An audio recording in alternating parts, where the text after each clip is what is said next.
Welcome back to my channel. I'm so excited to share today's project with you. I'm making a Christmas advent calendar using my Cricut maker. I found this board at Hobby Lobby and I'm turning it into a countdown with Bible verses that walk through the Christmas story, something I'll be doing with my kids this season. Let's get started with some supplies you'll need. White cardstock to print on, some Christmas ribbon and clothespins to attach the cardstock, and a bit of glue. I love using Barely Art glue. You'll need a few Cricut tools like the weeding tool, brayer, and the perforation blade.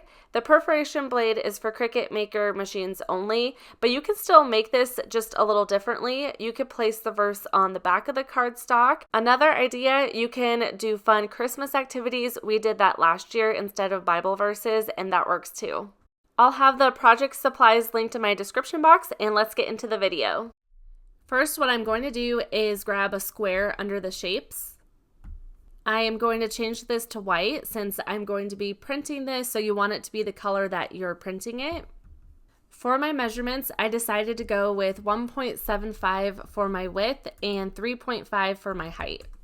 I'm going to have 24 of these, and I wanted all of those to fit nicely on my board, and that's just the measurements that I came up with. I'm going to hit Command D on my keyboard and duplicate this. Both of these rectangles are going to be cut out of cardstock. This first one, I am going to add another shape here in a second for my perforation cuts. What that will do is the perforation blade will make little cuts in here. That way I can peel away the cardstock, and I need something behind it that will reveal the scripture for that day. Another thing you can do is write an activity you want to do each day with your family. It could be read a Christmas book, watch a Christmas movie, go see Christmas lights, things like that. I'll grab another shape, and this will be used for my perforation blade. Also, if you don't have the maker machine, you won't be able to use the perforation blade. But what you can do is have the number on the front, and then on the back you can have whatever you want on it, and you could just flip the card over. You can use pin on the back. I do have a video showing how to do that, so I'll link it in my description box. I'll go up to basic cut. I'm going to select perforate. Now I'm just going to make this fit inside my rectangle. I'll hit unlock, then I'll just size this in here. I am going to be adding glue on the outside of this. It's pretty narrow in here. If you want to make it a little bit wider so it's easier to glue the sides, you can do that as well. Now I'm going to grab my number for the front of this. I'll hit upload. I've already uploaded these. They're so cute. They're from Creative Fabrica. It comes in a bundle, and I'll link it down below, but I'm just going to upload the one for now. I'm just going to make this fit inside of this perforation line. Okay, that looks good, but now I need to center everything. I'm going to drag over it. You can see that all three layers are selected. I'll go up to align, then I'll hit center. It looks like the next step to do would be attach all of this together. That's what I did, and I tested this out. It started cutting out every little piece of the one because I completely forgot to flatten it. I want this one to be flattened to this rectangle. What that will do is make the Cricut just cut the outside of the rectangle instead of cutting out the one as well. I'll click on the one, I'll hit shift on my keyboard and select the rectangle. You can see the two layers selected in the layers panel. I'll come down here and select flatten. The perforation lines are gone because it sent it to the back. I am just going to bring this to the front so I can see it. Now what I need to do is attach the perforation lines to the rectangle. I'll just highlight over both of these. And once again, I always like to look at the layers panel because you can see that it's all selected. I'll come down, then select attach. Now I'm ready to work on this rectangle. I'll grab a font. I actually found this font on Creative Fabrica, and it's specifically called Christmas Advent. It is so beautiful. I will make sure that I leave a link for this down in my description box as well because I absolutely love the font. To figure out what verse to do each day, I'm following a Christmas Advent plan on the Bible app, so I am just going to follow that. I'll put a picture on the screen so you can kind of see it. Makes it a lot easier. I don't have to figure it out myself. The first one is going to be Isaiah, and then the verse. I'm going to do the verse separately. I'm just going to make this smaller. Now I want to pick my color. I'm going to do a red color. Okay, I like that. I am going to select on both of these. Now what I want to do is group it together, which makes it a lot easier to move it around. First, I want to make sure it's going to fit inside of the perforation lines so that it will reveal the whole thing. I'm going to zoom in a little bit, and it looks like this does, so I'll bring it over here. Now what I'm going to do is highlight over both. I want to make sure it's perfectly centered so that it will show up in here as well. I'll hit Align Center. I'm going to be using Print Then Cut for this as well. While I have both of these selected, I need to flatten it together. Once again, what that will do is cut around the rectangle and not the actual words. For numbers 2 through 24, I will follow the exact same process. What I decided was the easiest to do is duplicate it. Then I went in and hit Detach. I unflattened this. Then I deleted the one. I uploaded the next number. I followed the same process of centering it, flattening it to the rectangle, and attaching the perforation blade. For this one, I just duplicated it as well. I hit unflatten and I typed in the next verse. I've actually already put it together in Cricut Design Space before I film this. I'm going to click on my stuff and I am going to go over to the screen where I have it all done. I did end up switching the red color a little bit. I thought this one was a lot prettier than the other one. Here's all of it put together. As you can see, there's a ton, so it did take me a little while. When I got to the double digits, I just had to make them a little bit smaller than the other ones. Now I want to show you the next step that I did. When I click on the make screen, you can see that it puts it in totally random order. I did not want to have to go back and try to figure out which verse went with which number. I thought that was going to be a pain. So what I decided to do was attach them together so that they stay together basically.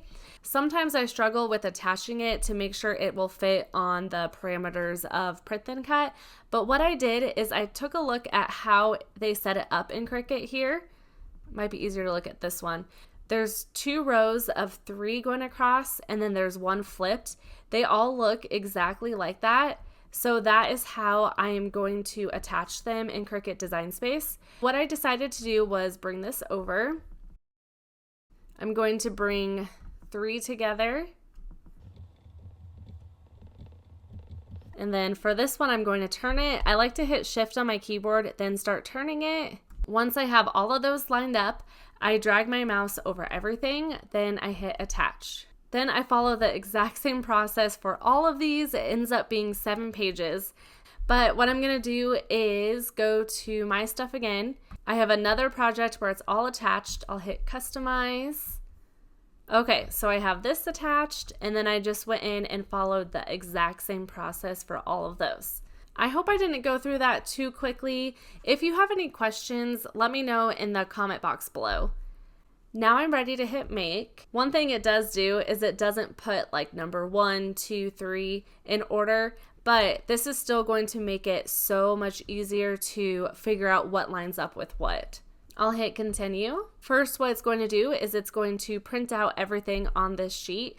Then I'll go over to Cricut to have it cut it out and use the perforation blade. I'll select send to printer. Then I'll select next. I have my printer set up. I'm going to turn off my bleed because everything it's cutting out is white.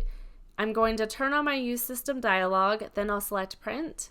On this screen, I just want to make sure that I switch my quality to best. Then I'll hit print.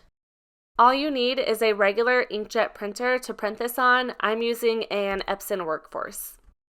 I'll hit done. For my cut setting, I'll select medium cardstock. It looks like it is starting with the perforation blade first.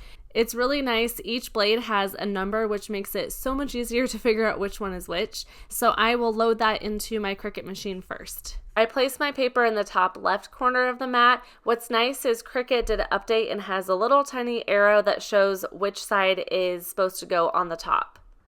I grab my scoring wheel and I take that blade off. What's really nice about this is it's the quick swap housing, so I can add my perforation blade and it's interchangeable with a few others. You can see the number 11, so I know I have the right one. This one comes with a cap because it's a little bit sharp. To add the blade to the Cricut machine, you just make sure the gold gears line up. I load the mat into the Cricut machine. It'll read those registration lines first, then it will go in and make the perforation cuts. When that's done, I don't hit the arrow to unload the mat. A screen pops up that says load the fine point blade in clamp B. So I'll do that, then I'll press the go button. I switch out the blades and the fine point blade will cut out the rectangles. What's cool about the perforation blade is it will make those tiny cuts, but it won't cut all the way through the paper. I follow the exact same thing for the other 6 sheets. Here you can see the perforation blade a little bit better and how it works. It spins. It's pretty cool.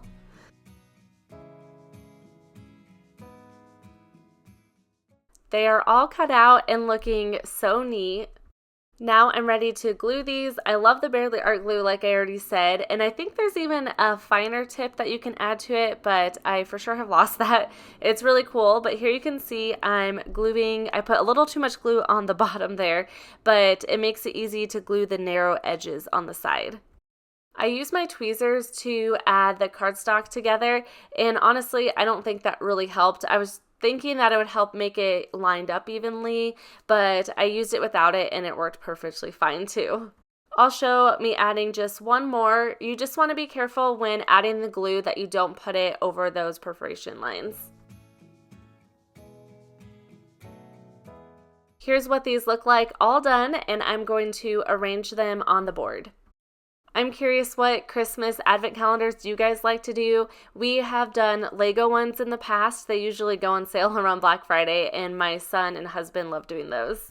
I lined my ribbon up on the board and had a little extra on each side, then cut it. I'm using just regular tape to add the ribbon to the back. Hopefully this will stick all the way through the end of December. Then I just do the same thing for the other side.